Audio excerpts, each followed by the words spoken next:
All right, we're looking here at this question number 17, and it was wanting us to get all the quantum numbers for the highest energy electron in 10. Well, it turns out in a question like this, there actually is more than one answer.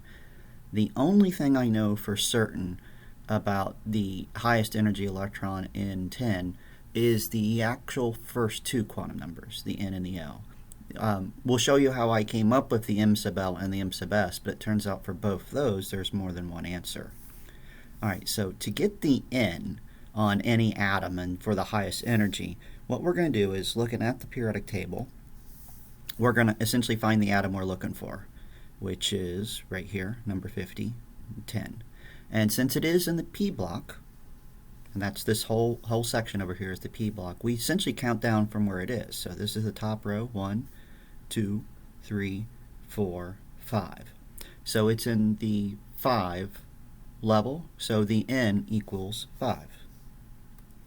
So that was my first thing. N would actually have to be 5. Now my second quantum number, the L, that is dictated by the fact it's in the p group. So we could have had a p of 0, which would have been these guys over here, which is the s's, L of 1, which is the p's, an L of 2, which is the d's, or an L of 3, which is all these f's down here. So since this is a 10, we actually have an L of 1. All right, now the m sub l, actually there isn't one answer.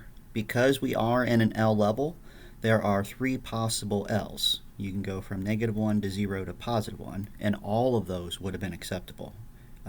And there's none of those is necessarily higher in energy than the other. And same with the m sub s. It could have been positive or -1/2. And none of those two values is any higher or less than the other. So technically, my correct answer, the 5 and 1 need to be there. But the other thing, that could have been a -1 or a 1, and it still would be correct. And the half could have been a positive or a -1/2. And the reason why that one, for instance, was not true was because it has an m sub l of 2, which is not one of our possible values. Just remember your m sub l, the largest it can be is positive L, and the smallest it can be is negative L. So since L was 1, it goes from negative to positive 1.